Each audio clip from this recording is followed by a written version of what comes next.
teremos conosco o palestrante Isaías Claro. É fundador da comunidade espírita Joana de Ângeles, em Oswaldo Cruz, cidade onde reside. Em pouco mais de 20 anos, no abrigo, na comunidade, foram acolhidos mais de 250 crianças e adolescentes. Atualmente, na comunidade, possui uma clínica para ampla assistência a irmãos depressivos e com outras necessidades. Fundou também a Edições Jerônimo Mendonça Limitada. É orador espírita conhecido nacionalmente e já esteve em alguns países da América do Sul. Participa de seminários e congressos em vários estados do país. Distribuiu mensagens para todas as localidades brasileiras que constam do Código de Endereçamento Postal. Mais de 9.000 localidades. É autor de diversos livros, com destaque para o best-seller Depressão, Causas, Consequências e Tratamento. E de vários CDs e DVDs. Semanalmente realiza o programa Como Superar as Aflições, pelas emissoras Rádio Boa Nova, de Guarulhos e Alternativa de Junqueirópolis, sua cidade natal. O Reino de Jesus, mas peço 10 segundos. Eu não poderia apresentar o Isaías Claro só dessa maneira. Posso dizer a vocês que ele tem participação direta no que nós estamos vivendo hoje. Ele tem participação direta na nossa vida, porque depois de 2012, a vida dos meus companheiros do Centro José de Campos Sales, a minha vida não pôde ser mais a mesma. A minha gratidão, e você sabe do amor que eu tenho por você.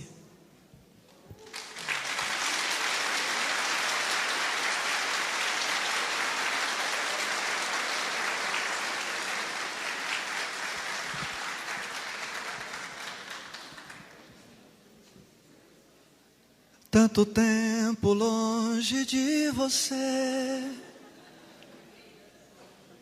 Para sua felicidade, eu não sei a letra toda.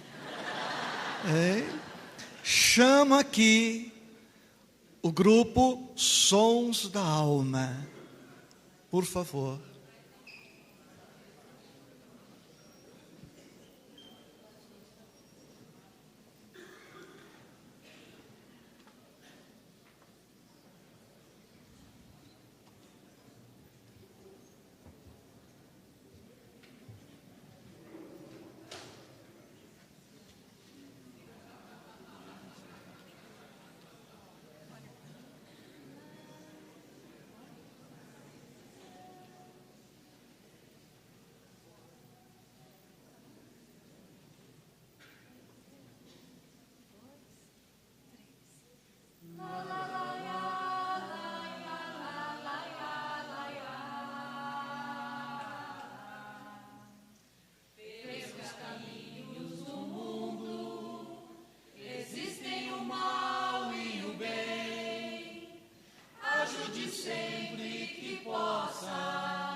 Mentiras, você precisa vencer.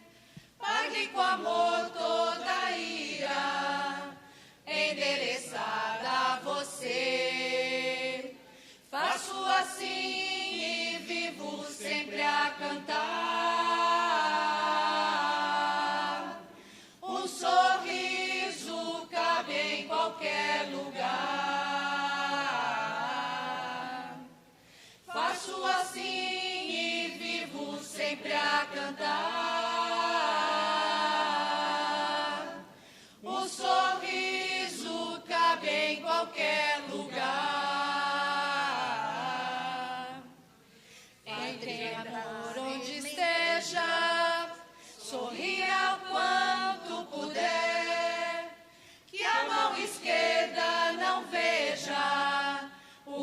a direita fizer. Quem tem amor sempre doa e sente paz no viver. Se ofendido, perdoa e busca depressa esquecer. Faço assim e vivo sempre a cantar. O sorriso cabe em qualquer lugar. Faço assim e vivo sempre a cantar. O sorriso cabe em qualquer lugar. Faço assim e vivo sempre a cantar. O sorriso cabe em qualquer lugar.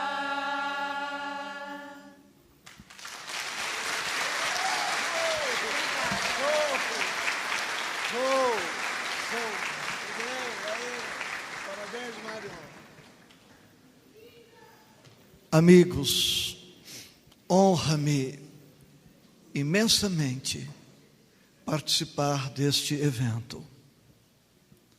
Espero acrescentar algum material para as nossas reflexões.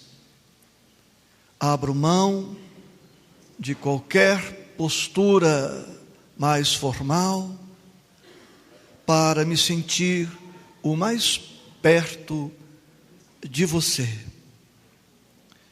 Todos nós, há 2 milênios,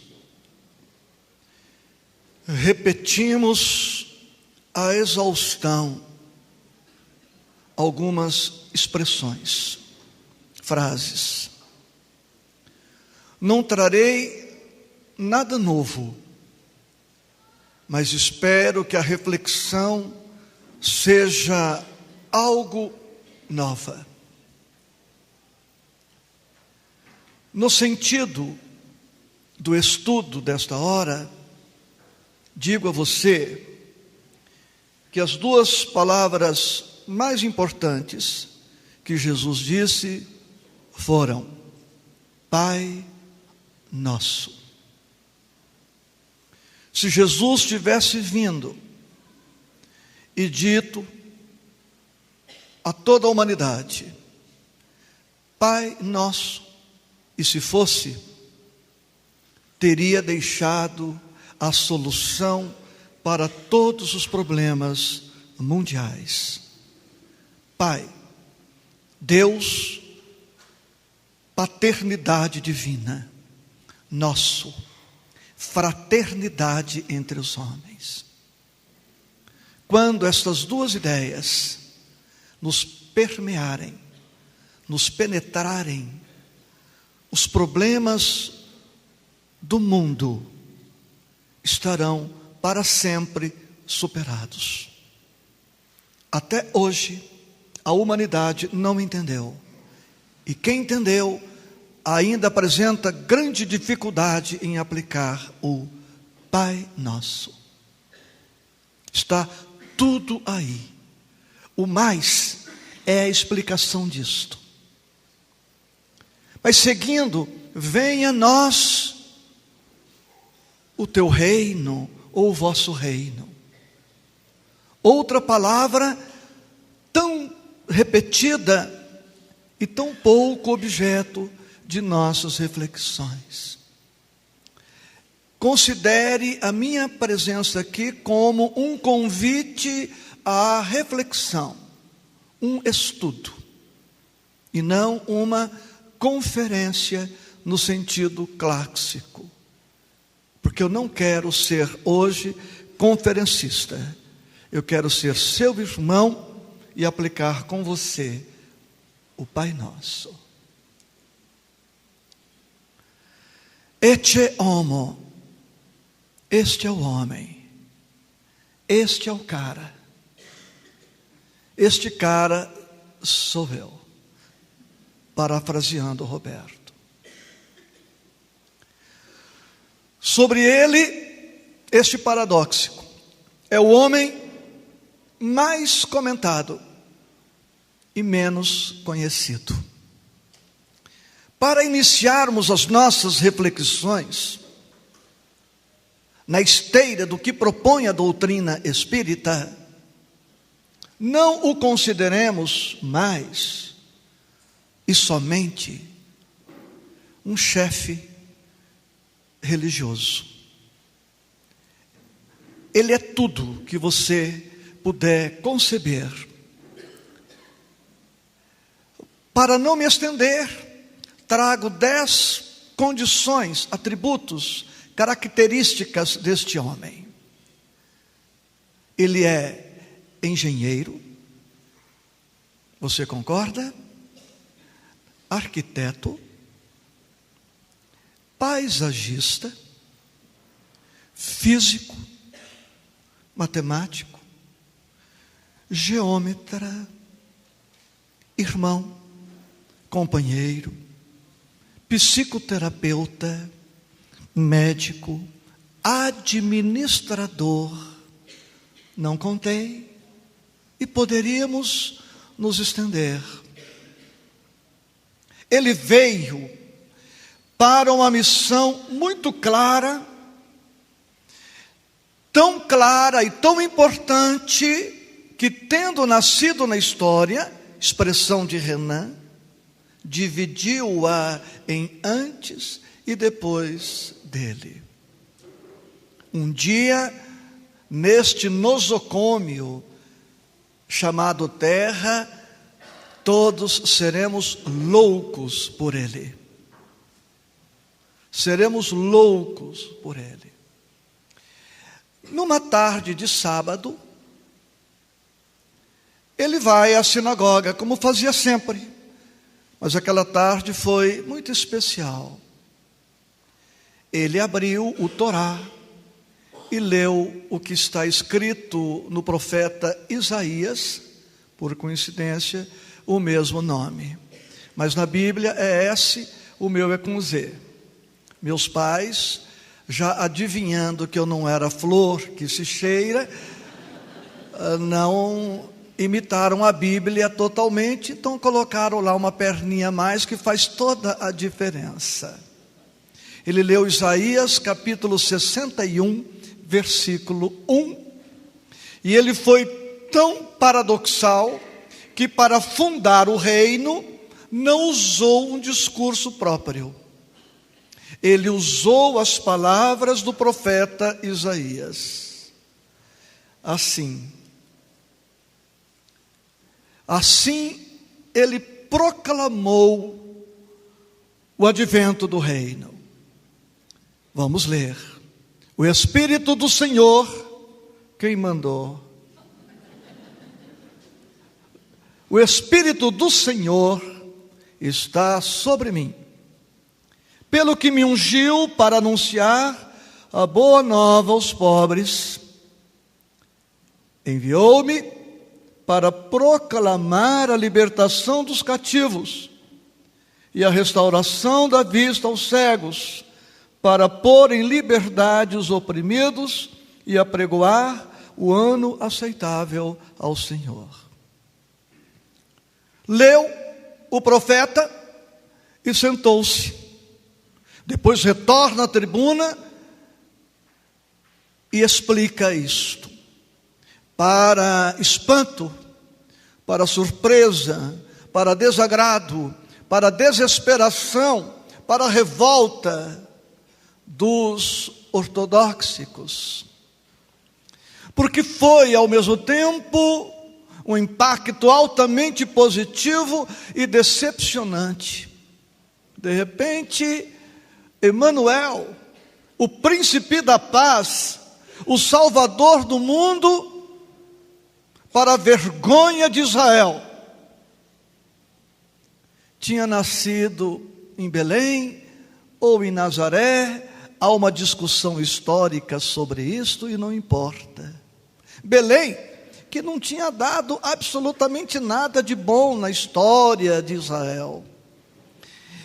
E o Salvador resolve, contrariando a expectativa dos orgulhosos, dos ambiciosos, dos pretensiosos, dos soberbos, dos arrogantes, nascer escravo, sem poder, sem dinheiro, sem nada. Aí está. O Espírito do Senhor. Os nossos partidos políticos elaboram longos programas. E ele, com meia dúzia de palavras, fundou o reino. E agora nós começamos a meditar um pouco sobre isso. O Espírito do Senhor é amor e justiça. Ele me ungiu para trazer justiça e amor à terra. Quão diferente é esse reino dos reinos ímpios dos homens, que se fundamentam na injustiça, na ganância e no ódio, sob a maldição da violência. Aí estão, queridos, os fundamentos, os princípios basilares do reino de Deus. Deus é amor e justiça. E aí surge algumas questões da maior importância para que o reino se faça na terra. A primeira pergunta desafiadora: que é amor? Se eu perguntasse para cada um de vocês amor em uma palavra, todos dariam uma contribuição correta e incompleta. O amor é tudo isto que eu, tu, ele, nós, vós, eles pensamos. É tudo isso e muito mais. John Lee, um pesquisador norte-americano, conseguiu catalogar 4.000 conceitos sobre o amor, todos certos. Aqui, nesta reflexão breve, direi a você, buscando a contribuição dos léxicos, que o amor é o sentimento que nos inclina a querer o bem de algo ou alguém. É o sentimento que nos inclina a querer o bem de algo ou alguém. Se alguém ama uma planta, cuida desta planta. Se ama um animal, cuida deste animal. Se ama um ser humano, se ama, cuida de si, cuida do próximo. Então o Cristo, trazendo o Deus, não mais o Deus antropomórfico da Bíblia, o Deus como homem grande, capaz de sentimentos contraditórios. Eu nasci em igreja evangélica e por 20 anos convivi com as pregações na igreja, com pastores que acreditavam e acreditam que Deus ama a uns e odeia a outros, que escolhe a uns em detrimento de outros, que Deus é capaz de prometer e não cumprir, que Deus é capaz de prometer e esquecer que prometeu, que Deus é capaz de irar-se, de vingar-se. Não é esse o Deus que o Cristo nos apresenta. Tudo óbvio para nós, mas ainda não tão óbvio para a humanidade. Jesus não definiu o amor. Não definiu o amor. Porque toda definição, por mais ampla, completa, profunda, é sempre reducionista. Ela não consegue englobar tudo. O que fez o mestre? Pedagogo por excelência, mestre por excelência. Ele viveu o amor. nos deixou 2 comandos em 2 palavras: fazei aos homens tudo o que queirais que eles os façam, pois é nisto que consiste a lei e os profetas. Mais abaixo, tratai todos os homens. Amor, portanto, é fazer. Amor é tratar. Quase conceituando, direi que amor é o jeito como eu trato a coisa ou a pessoa amada. O nosso Nazareno referiu-se ao monge o executivo. Nós recomendamos essa leitura a todos, não é, Nazareno? E lá você vai encontrar o amor sentimento e o amor comportamento. Eu posso me comportar amoravelmente até em relação a quem eu odeio. Eu posso fazer o bem a quem não gosto. O Cristo, compreendendo as dificuldades humanas, os estágios humanos, não nos propõe que tenhamos o amor sentimento, mas que façamos amor. Qual é o slogan do encontro? Caridade, amor em ação. Sem nenhuma crítica, pelo contrário, elogiando. Caridade, amor em ação. Nós não definimos o que é caridade e nem definimos o que é o amor. Inconscientemente ou conscientemente, não importa, nós estamos aqui dizendo que a caridade é aquilo que a gente faz. E o que a gente faz em nome da caridade é amor. O resto é a explicação disto. Então, fazer. Eu posso, portanto, ser mal e fazer o bem. Eu posso não ter sentimento, mas não estou impossibilitado de fazer o bem. Por força da minha profissão, agora aposentado, eu convivi muito com cadeias, presídios, presos, e acompanhava presos perigosíssimos, capazes de rasgos extraordinários de generosidade. Presos que coletivamente numa cadeia, das cadeias por onde eu passei, não como preso, mas como profissional, a cadeia estava lotada, situada numa região pobre. Eles decidiram que abririam mão do jantar, todos eles, para que a marmita de todos eles fosse distribuída na favela mais próxima. E ali tinha estupradores, homicidas, assaltantes, traficantes. É, portanto, profundamente consolador. Não precisamos ser bons para fazer o bem. Claro que o ideal será atingirmos a bondade e o bem, mas enquanto isso não acontece, não esperemos a perfeição para atuarmos. Um dia em crise comigo mesmo, por conta das minhas deficiências comportamentais, um espírito amigo me disse: Isaías, prossiga. Jesus aproveita o que você tem de melhor. Jesus aproveita o que você tem de melhor.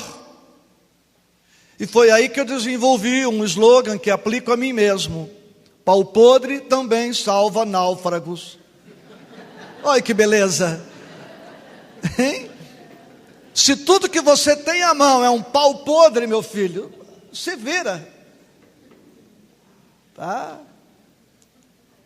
E o que é a justiça?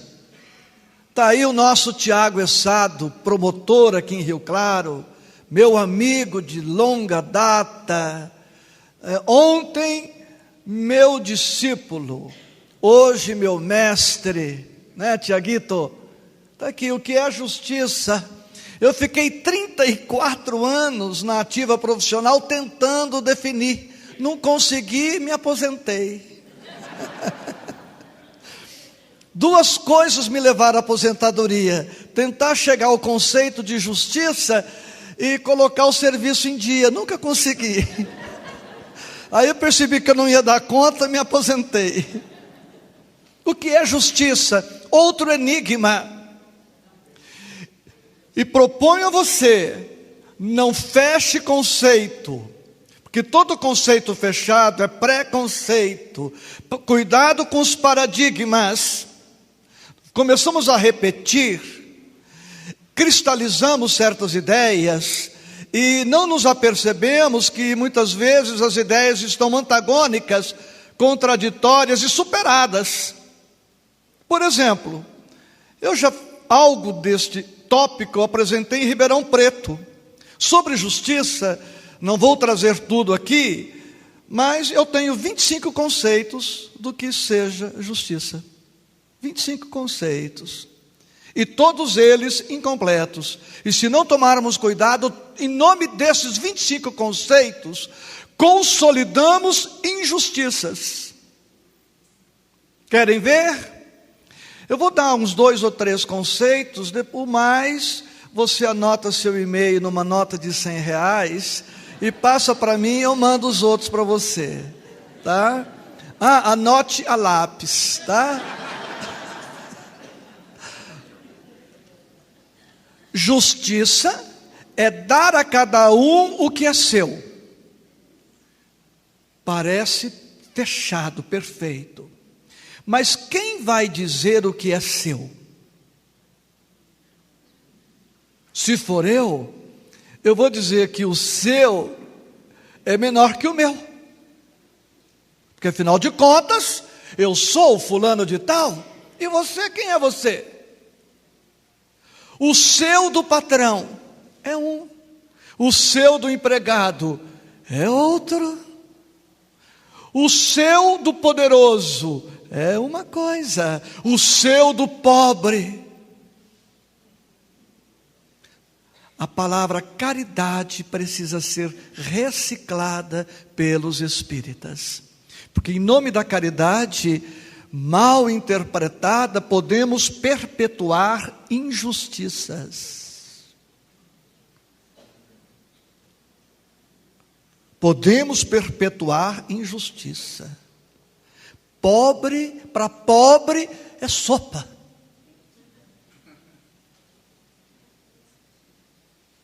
É um bom começo, mas não podemos estacionar na sopa. Porque nem só de sopa vive o pobre. Parafraseando Jesus. Isso foi o meu obsessor que mandou falar. Entendeu? O que é justiça? É dar à criança o que é da criança. Mas o que é da criança? É dar ao idoso o que é do idoso. Mas o que é do idoso?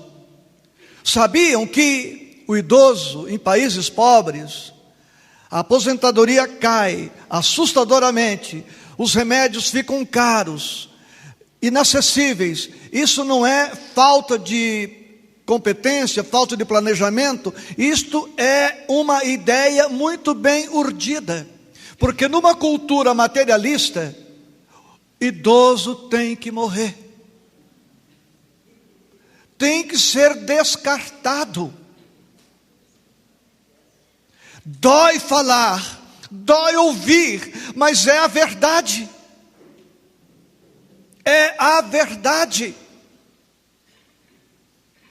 E o Cristo, meus amigos, não veio para fazer a caridade no sentido desgastado que nós estamos habituados, cristalizados a pensar e a praticar. Jesus quer mais. Pai nosso propõe fraternidade, igualdade. E vamos chegar lá.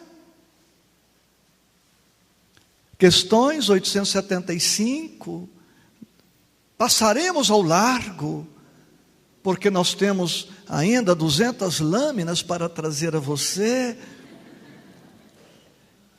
Como se pode definir a justiça? Consiste em respeitar os direitos dos demais. Respeitar, respeito. Não é possível justiça, não é possível amor sem respeito, sem dignidade, sem perceber o valor individual do nosso irmão. Então a caridade que consiste no agasalho desgastado, velho, no sapato furado que a gente descarta, está bem. É um ensaio, é um treino, é um exercício, mas é pouco para o reino de Deus, para o que o Cristo propõe para os seus seguidores, para a humanidade toda. Está bem que façamos isto. A nossa Rosana leu aqui que tivemos um abrigo em Oswaldo Cruz, 260 filhos em 20 anos. Um dia, uma socialite, uma madame, levou lá para o nosso abrigo um pé do que tinha sido um par de sapato. Um pé. Pensei. E quando eu penso, não é bom. Pensei. Vou ter que amputar uma das minhas crianças para poder usar o... Bom, não vou fazer isso. Então, plano A está superado. Plano B. Vou jogar esse pé de sapato na cabeça da doadora. Claro, em nome de Jesus, né? Bom, também não ia ficar bem. Vontade não faltou, viu, gente? Se eu disser para você que eu aceitei assim, humildemente, é mentira. Plano C, joguei fora. Que é o que ela deveria ter feito se tivesse respeito pelas crianças que lá estavam abrigadas. Um dia o Divaldo contou que o secretário da Segurança Pública foi lá no abrigo que ele tinha, também fechado, pegar lá uma menina, lá uma jovem, para ser empregada doméstica dele. Chegou lá todo posudo, autoridade, secretário da Segurança da Bahia. E o Divaldo falou aqui, não senhor, eu não estou cuidando das minhas filhas para elas serem empregadas domésticas do senhor nesse tom. Aqui o senhor não pega ninguém. E ele foi embora sem contratar nenhuma das filhas do Divaldo. Ora, respeito. Então, amores, a gente lê, relê, trilê, quatrilê e não para pensar. Sugiro a você, pobremente, estude a doutrina com o dicionário da língua portuguesa. Com o dicionário você vai ganhar muito. Então você pega uma palavra, a gente lê isso, eu leio essa questão há 37 anos. E respeitar, e respeita, e respeita, vai no dicionário, o que é isto? Você vai parar, se deter, refletir, ruminar, mastigar, digerir e vai abrir o mundo à reflexão. E está dito ali. São o que determina esses direitos? Duas coisas, a lei humana e a lei natural. O esforço nosso, especialmente dos operadores do direito, deve ser o de perceber a vontade de Deus, as leis divinas e empenharmos-nos para adequar as leis, nosso modus vivendi, nosso modus faciendi. Estou falando em latim para valorizar os R$35 que você pagou, tá?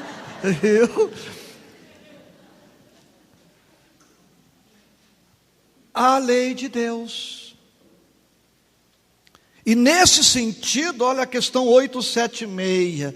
Posto de parte o direito que a lei humana consagra, qual a base da justiça, segundo a lei natural? Queira cada um para os outros o que quereria para si mesmo. Queira cada um para os outros o que quereria para si mesmo. A resposta prossegue, e está dito lá que a sublimidade da religião cristã, literalmente, a sublimidade da religião cristã está em querermos para os outros o que queremos para nós. Queridos, capítulo 11 do Evangelho, item 4, aí está a solução para os problemas humanos. Então, no individual, no interrelacionamento, eu devo querer para você o que eu quero para mim, e não o contrário. Não é querer para mim o que eu quero para você. A ordem dos tratores altera o viaduto. É muito diferente. A lei manda amar o próximo como a si mesmo. Na ordem das preferências, o próximo. E falhamos em situações comezinhas. Por exemplo, vamos a uma pizzaria. Eu sirvo o meu pedaço e sirvo o seu. Já inverti a ordem das preferências. Primeiro outro. Primeiro eu te sirvo, te servi, agora posso me atender. Quando este princípio elementar for percebido e aplicado no interrelacionamento, no relacionamento a 2, a 10, a 20, a 1000, a milhões, quando dois países, quando dois continentes se sentarem à mesa para negociar, então teremos lá um exemplo, poderia ser outros nomes. Teremos de um lado os Estados Unidos e do outro o Afeganistão, o Irã, o Iraque. Ok. O norte-americano perguntando para alguém lá do Irã: o que você precisa aqui? O que você precisa? Eu preciso de água. Nossa terra é árida, eu não tenho água. Ok, te fornecemos a água. E você, norte-americano, o que você quer de nós? Eu preciso do petróleo. Quanto vale a sua água? Quanto vale o seu petróleo?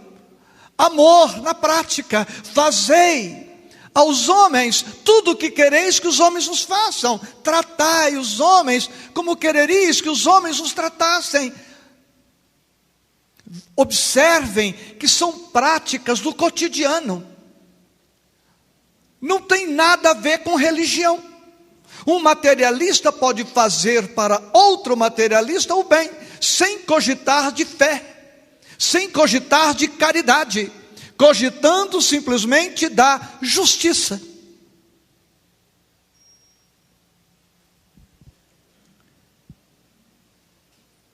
Seguindo.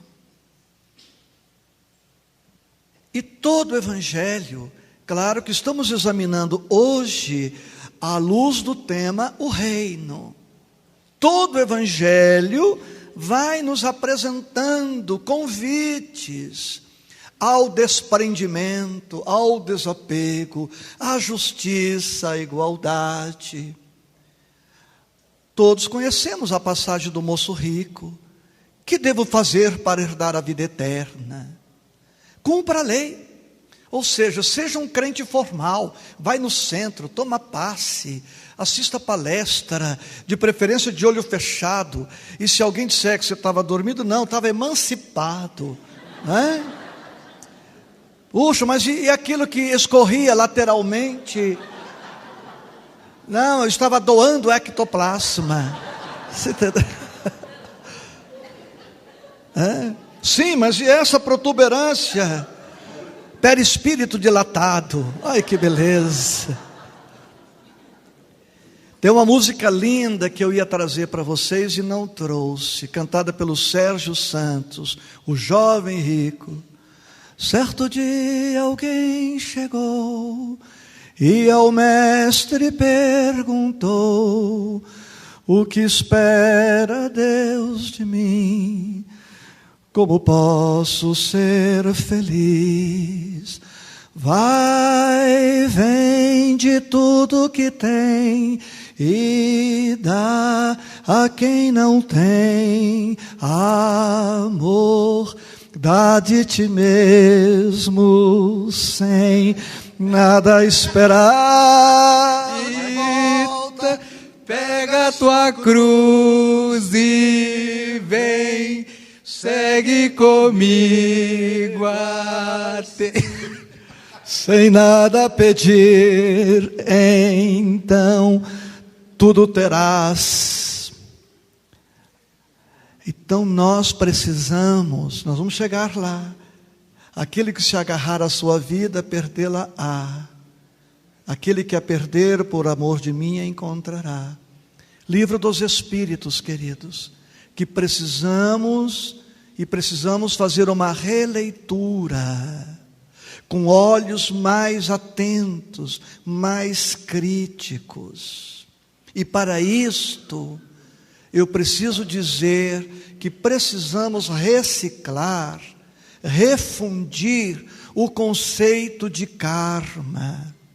Em nome do karma, em nome da lei de causa e efeito mal compreendida, mal aplicada, o espírita está caminhando para uma atitude acomodatícia, omissa, covarde, entendendo que deve deixar o outro sofrer porque é o karma dele.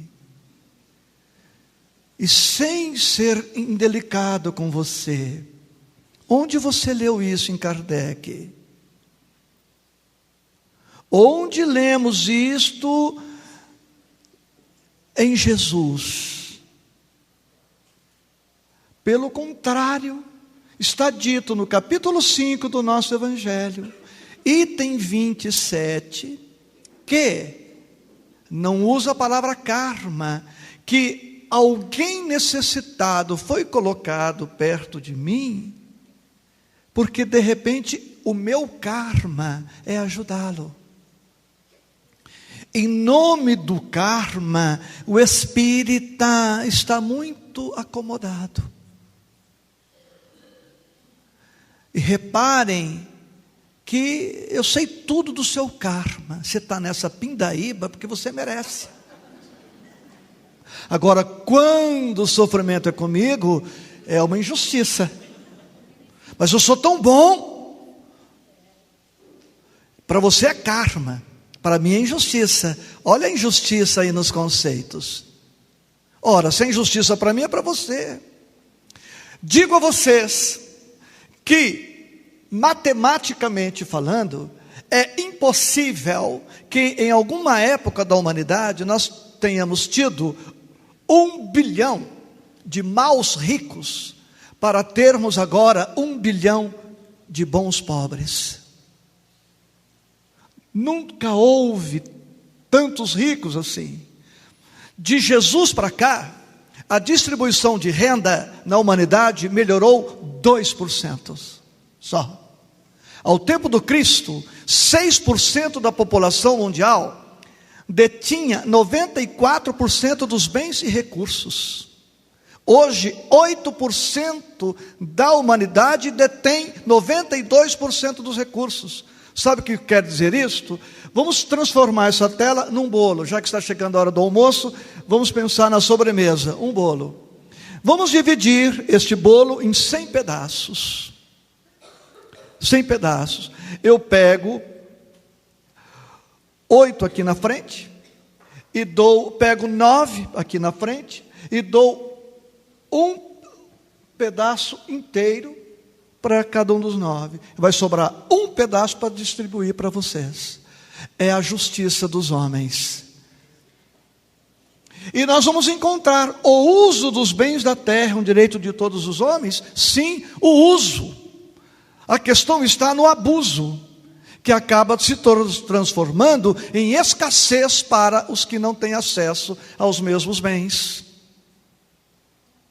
Então, muito desta miséria socioeconômica, moral, falta de emprego, falta de escola, de saneamento básico, moradia para todos, isso não é karma, isso é injustiça, fruto do egoísmo dos homens. O Cristo foi assassinado por colocar o dedo na ferida, porque o Império Romano, mancomunado com o Sinédrio, o templo, porque os doutores do templo, do Sinédrio, mamavam mordomias em conluio. O Cristo vem propondo a libertação, e os doutores do templo do Sinédrio preferem continuar escravos, mancomunados a Roma, justamente para continuar explorando mordomias.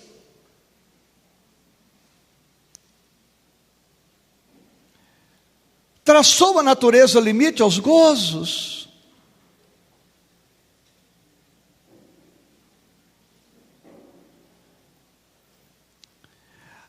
E um detalhe chocante: a cada 4 segundos na terra morre alguém de fome.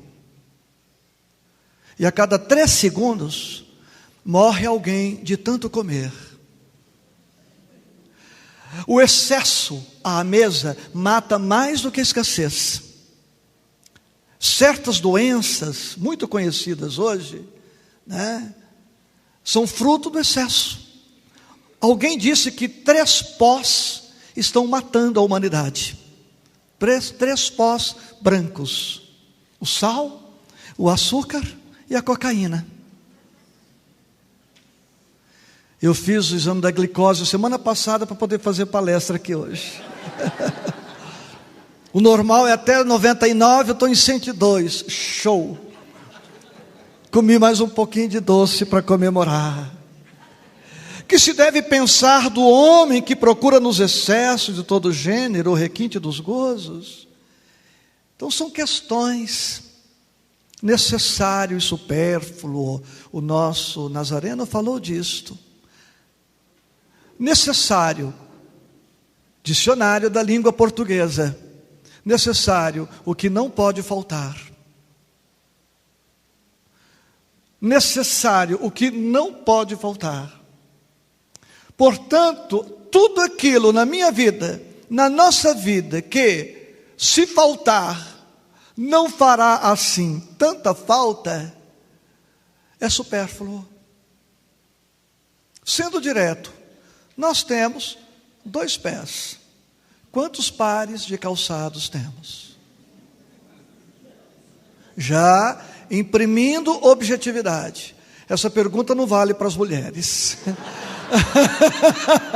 Ai, que alívio, hein? Ai, que alívio.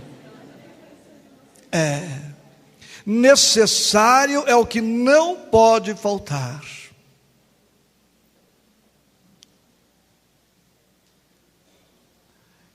Capítulo 16 do Evangelho.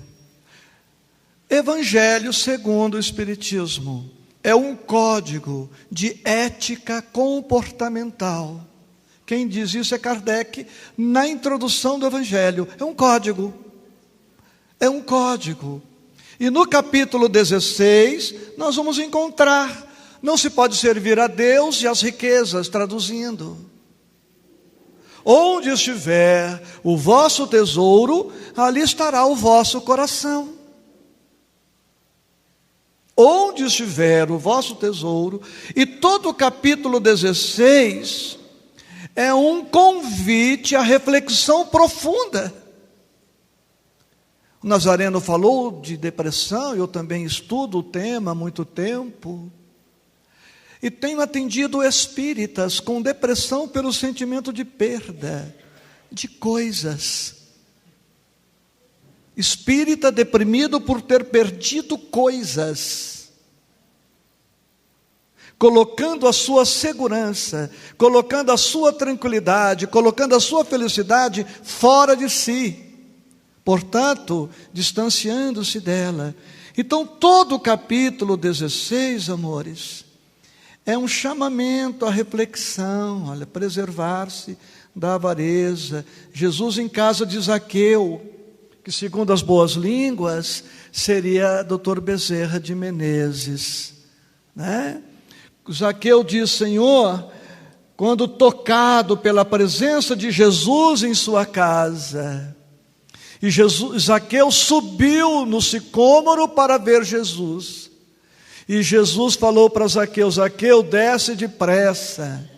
Ou seja, Zaqueu, você é pequeno mesmo, cara, não adianta você forçar a barra, desce porque você vai se arrebentar.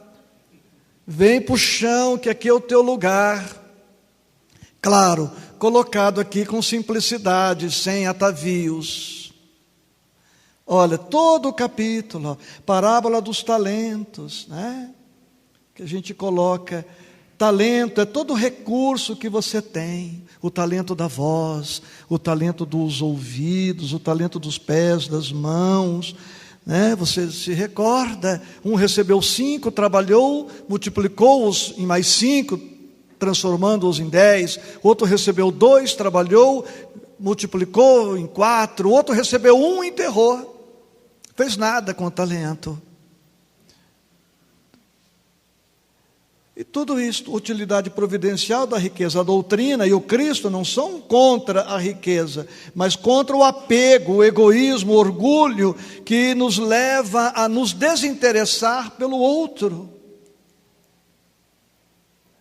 Tem uma outra passagem daquele que tinha celeiros pequenos, produziu muito e destruiu. Vamos tirar a palavra celeiros e colocar poupança, ações, ouro, dólares, nada contra, mas tudo deve se constituir em meio para a consecução de uma finalidade maior, os talentos. E ele diz então: buscai primeiro o reino de Deus. Olha aqui, ó. Primeiro o reino, busca primeiro a justiça, busca primeiro o amor, seja justo e ame. E não tenha medo de nada, não precisa ansiedade, preocupação, pânico.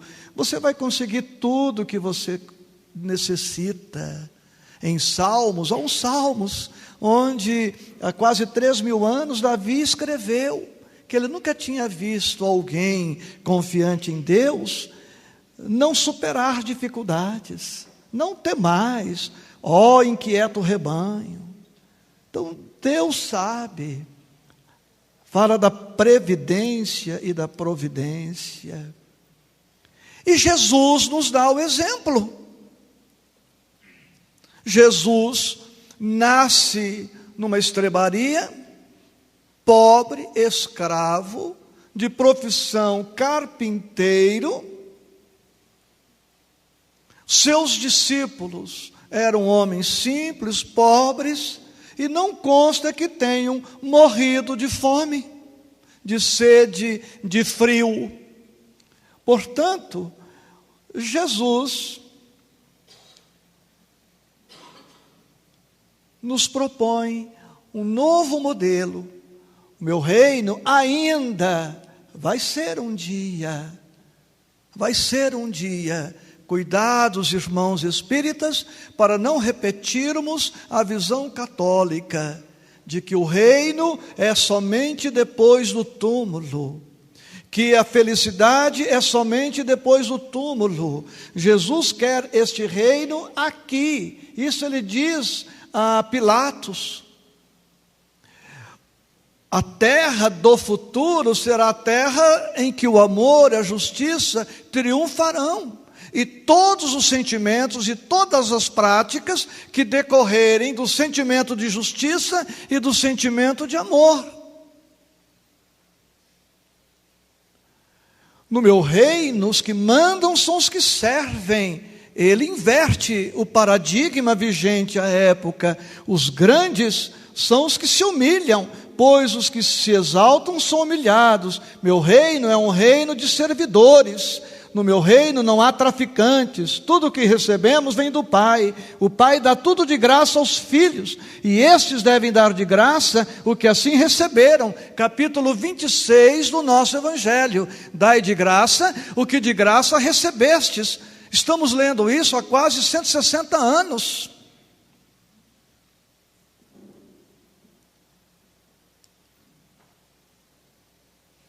Então Jesus passa a sua vida ensinando e curando. Vejam vocês na ótica do estudo de hoje. Porque ele curava, suprimindo as injustiças do mundo, porque de acordo com os critérios da medicina injusta dos homens, tem acesso a melhor tratamento quem pode pagar.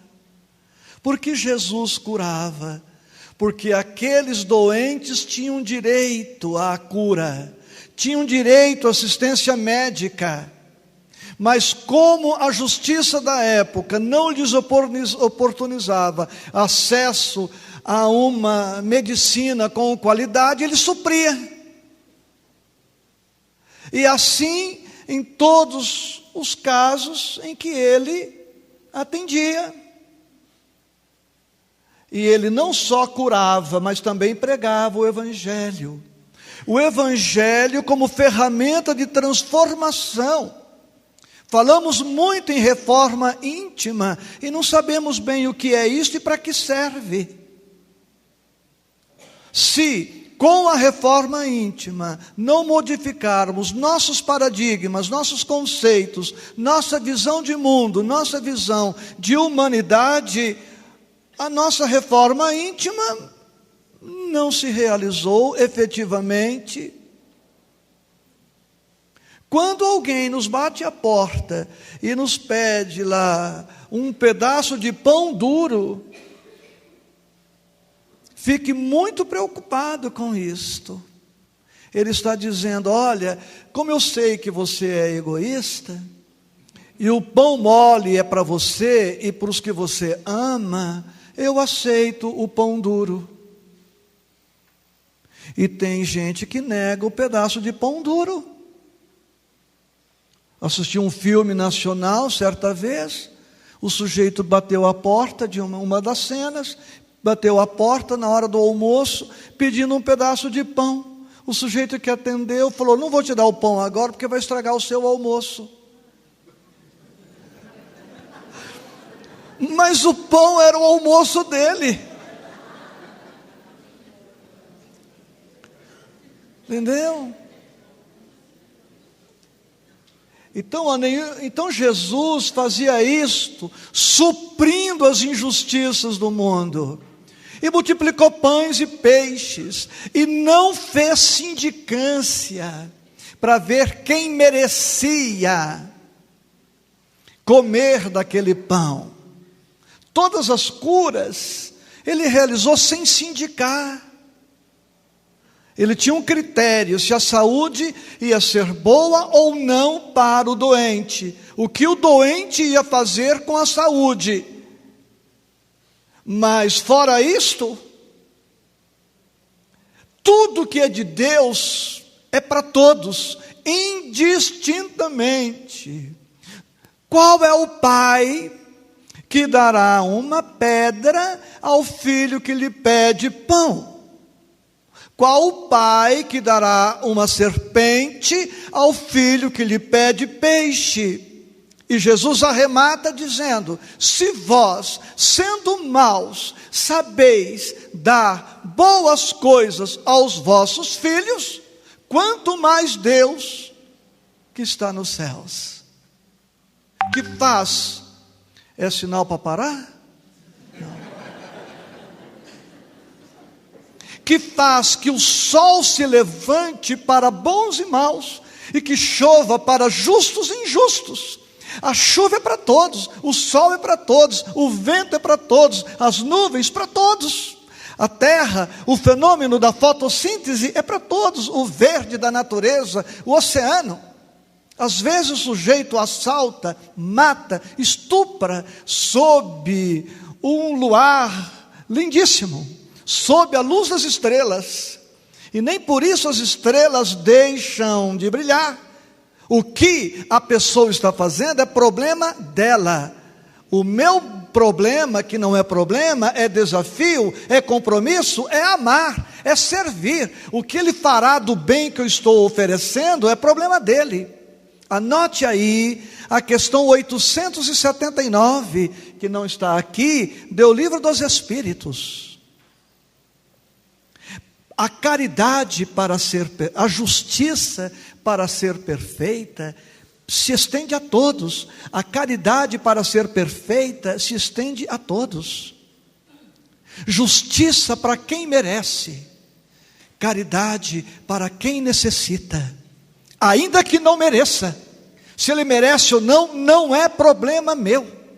O meu problema, o meu compromisso é de fazer a parte que me cabe. E qual é a parte que me cabe? Basta que eu me consulte, basta que eu faça um levantamento das minhas possibilidades. Bem, eu tenho dinheiro, já sei como posso ajudar com dinheiro. Eu tenho tempo, já sei como posso ajudar. Eu tenho tempo, vou dar do meu tempo. Eu tenho ternura, já sei como posso dar. Eu não tenho dinheiro, mas tenho ternura. Vou ser terno. Vou ser carinhoso, vou ser bondoso, vou ser generoso. São talentos. Não há necessidade de esperarmos situações muito especiais para isso. E todos sabemos como terminou a tentativa do reino. Jesus dependurado. E ao longo da história, muitos vêm perseguindo esse reino, mas usando atalhos e não usando o caminho. O reino é o alvo do Espírito. Todos avançamos para ele através das existências sucessivas, na terra e no espaço. Todos ansiamos por ele, mas nem todos estamos em condições de percebê-lo na sua plena realidade. Uns veem por um ângulo, outros por outros ângulos. A reencarnação é a chave do reino. Sem ela, não entraríamos no reino. Material que a gente vai refletindo. Compromisso Espírita, capítulo 17. Quem são os bons espíritas? Né? Quem são os bons espíritas? Os que passam pela transformação moral. E aqui tem uma série de atitudes, o dever, a virtude, como devemos nos comportar com superiores e inferiores, o homem no mundo, cuidar do corpo e do espírito, é toda uma proposta. O Evangelho é um hino de modificação comportamental. O capítulo 18 do Evangelho, muitos os chamados, poucos os escolhidos. E todo o Evangelho vai nos concitar a que realmente a porta estreita. Precisamos ir abrindo mão dos excessos, senão a gente não passa pela porta estreita. Muito se pedirá aquele que muito recebeu. Então não será agora, num estudo rápido como o nosso, que vamos nos deter. Capítulo 20 do Evangelho. Os trabalhadores da última hora, a missão dos espíritas, os obreiros do Senhor. E para terminar a introdução do estudo, o decálogo dos trabalhadores. Vamos ler juntos?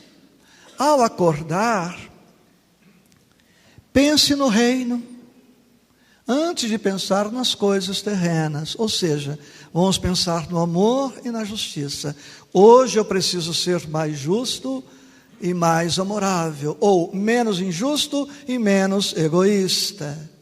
E ore, peça ao jovem carpinteiro que lhe dê forças para não se deixar fascinar pelos pequenos reinos dos homens e para amar a todos. 2.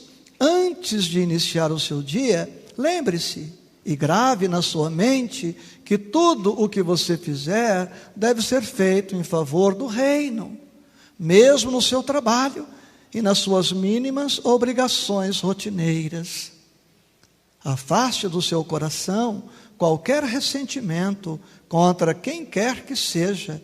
Comece o dia com um sentimento de gratidão a Deus pela bênção da vida e pela bênção maior da compreensão do reino. 4. Faça ou renove o seu voto de humildade, prometendo a você mesmo não ceder ao orgulho, à vaidade, à cólera, à arrogância, à ambição, à prepotência, à violência, pois todas essas coisas conduzem ao reino dos homens, desviando-nos do reino de Deus. 5. Prometa manter-se calmo e buscar a serenidade em todas as circunstâncias. Toda vez que eu leio esse item 5, eu fico nervoso, né? Prometa manter-se calmo. 6. Tenha confiança na verdade. Só assim você não perderá a razão quando o injuriarem, caluniarem, disserem mentiras a seu respeito, pois compreenderá que só a verdade prevalece e que ela não necessita da força, da astúcia ou de qualquer manobra para se impor. 7. Busque a pureza. Todas as coisas são puras quando as encaramos com amor, compreensão e pureza. Não há atos impuros para o homem que mantém o seu coração puro. É a nossa malícia que faz impuras as coisas de Deus. Evite sempre os excessos que são provenientes do egoísmo, fonte da impureza. 8. Não se esqueça de que o pior dos homens é seu semelhante, seu irmão. Trate a todos com amor e justiça, mas cuidado na justiça, que o nosso egoísmo facilmente transforma em injustiça, e seja abundante no amor, em que somos sempre tão pobres e avaros. Não roube, não aprove o roubo, não elogie o roubo, não queira possuir mais do que o necessário, porque para isso é preciso tirar dos outros e aumentar a miséria do mundo, em prejuízo da riqueza do reino. Afaste-se da corrupção do século e dê o exemplo do amor e da justiça do reino. 10. Não se apresse, nem se iluda, pois o reino não vem por sinais exteriores. Precisamos construí-lo paciente e corajosamente no coração dos homens, pelo nosso exemplo.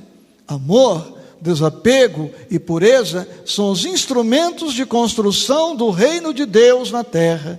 Aprenda a trabalhar com esses instrumentos e você ajudará a construir o reino.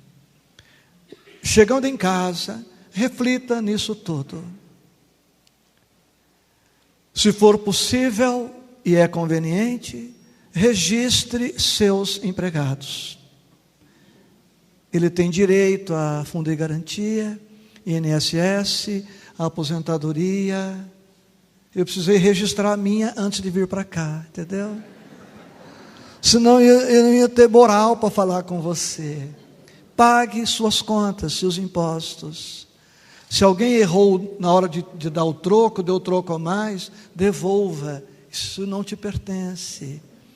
Colocando no T aqui para uma construção intimista.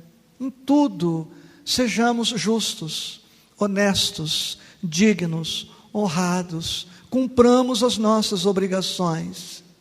No trabalho, né? À medida que eu fui amadurecendo, eu fui percebendo como lá no fórum eu traía Jesus, traía o Ministério Público, ia para a Copa tomar cafezinho e ficava lá meia hora falando de futebol. Isso é uma injustiça, porque eu não era pago para tomar café meia hora. Entenderam? A gente não se dá conta disto e vai incorporando certas práticas. Falei futebol, mas poderia ser novela, poderia ser moda, poderia ser política, economia, tá? Então façamos a nossa parte, é o que está ao nosso alcance. No livro Jesus no Lar, último capítulo, você encontra esta mensagem, uma oração do jovem carpinteiro. E eu estou com saudade de você, eu vou quebrar o protocolo, vou ficar mais aqui para trás, tá? Vou virar as costas só para ler com você, mas estamos juntos. Pai, acende a tua divina luz em torno de todos aqueles que olvidaram a bênção nas sombras da caminhada terrestre. Ampara aos que esqueceram de repartir o pão que lhes sobra na mesa farta.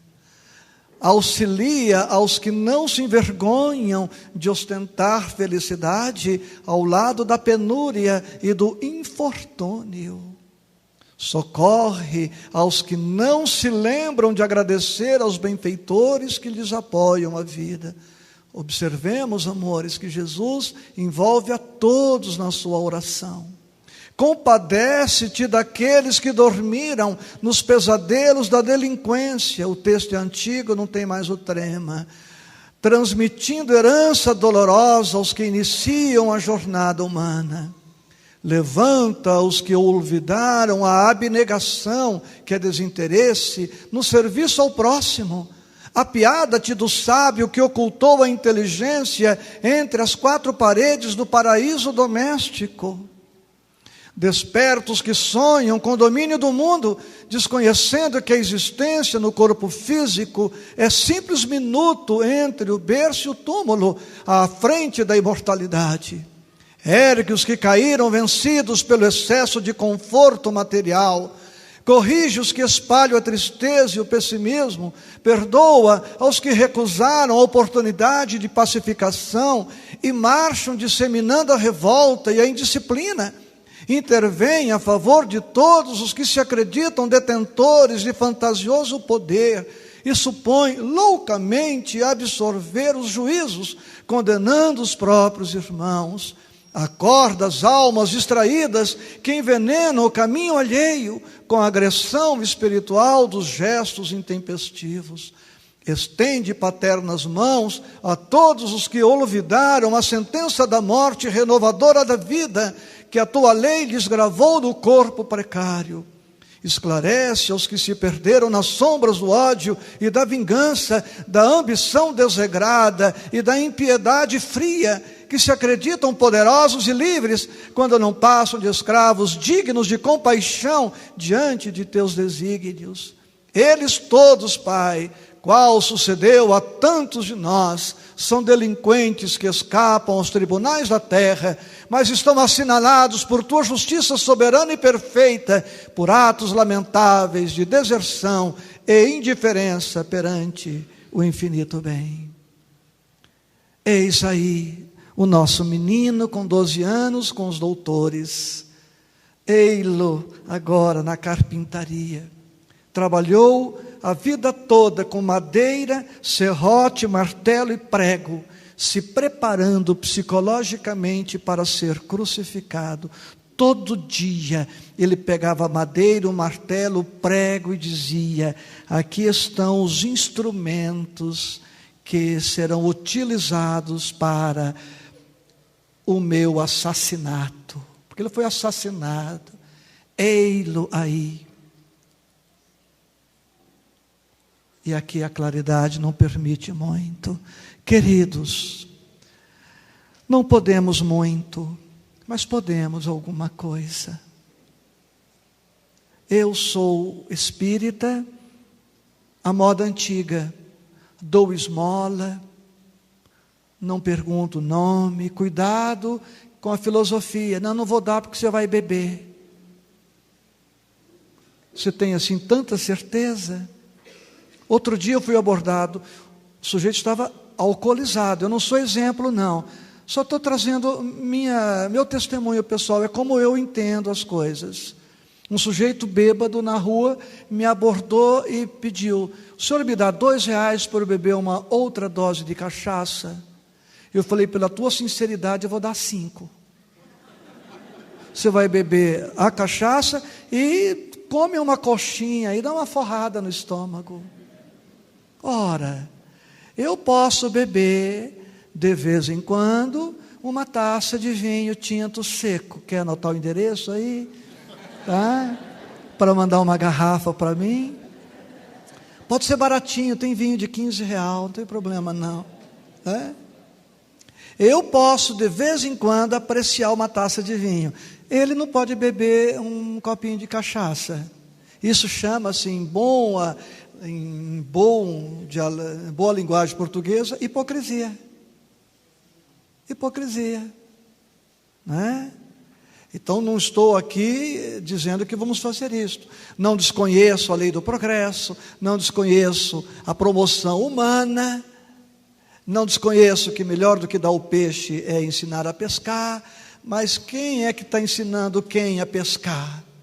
Isso nos recorda a Madre Teresa de Calcutá, que foi criticada. Por que você não ensina a pescar? E ela disse, eu não sei ensinar a pescar, eu sei dar o peixe. Vamos combinar uma coisa? Você ensina a pescar e eu dou o peixe. O outro não ensinou a pescar e ela continuou dando peixe. É o que a gente sabe fazer. Então nada contra nada. Mas saiamos desse encontro cientes de que a caridade que fazemos, que é muito bem-vinda e necessária, é apenas o começo do mundo justo, em que a justiça, num pleonasmo intencional, e o amor triunfarão. Vamos dar sim o agasalho, a sopa, o calçado, o dinheirinho, mas ainda aí continuamos muito distantes do reino, porque no reino de Deus, no reino do Cristo, não é para dar roupa usada, calçado usado para ninguém, é para dar trabalho, oportunidade, estudo, formação, capacitação, estruturação, libertação, para que ele conquiste seu espaço no mundo, filho de Deus que é, nosso irmão que é. Sorria, em mais 3 minutos a palestra termina. Cadê a minha turma? Se eu te ofendi, me perdoa e leve isso para casa. Não me queira mal, porque isso não te fará bem. Cadê meu grupo? Os sons? O grupo se dispersou? Vai projetar agora a letra?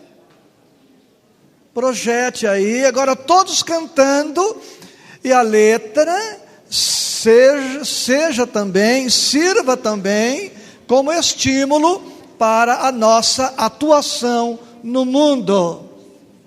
Jesus, vamos lá, eu começo e você segue comigo, tá bem? Nem todos precisam cantar, só os bonitos, viu? Os feios ficam para aplaudir no final. Vamos lá? Pelos caminhos do mundo existem o mal e o bem. Ajude sempre que possa, não olhe como e a quem. Entre verdades e mentiras, você precisa vencer. Pague com amor toda a ira endereçada a você. Faço assim e vivo sempre a cantar. O sorriso cabe em qualquer lugar. Faço assim e vivo sempre a cantar. O sorriso cabe em qualquer lugar.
Semear, obrigado Rio Claro, obrigado região. Um beijo. Jesus te abençoe. Pai nosso, venha a nós o teu reino. Trabalhemos por esse reino. Um beijo, muita paz.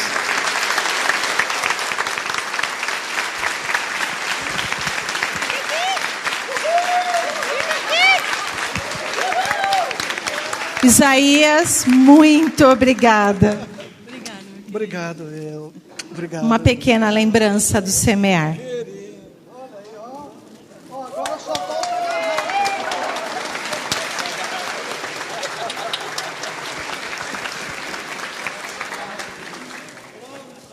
A garrafa de vinho é de cada um de vocês.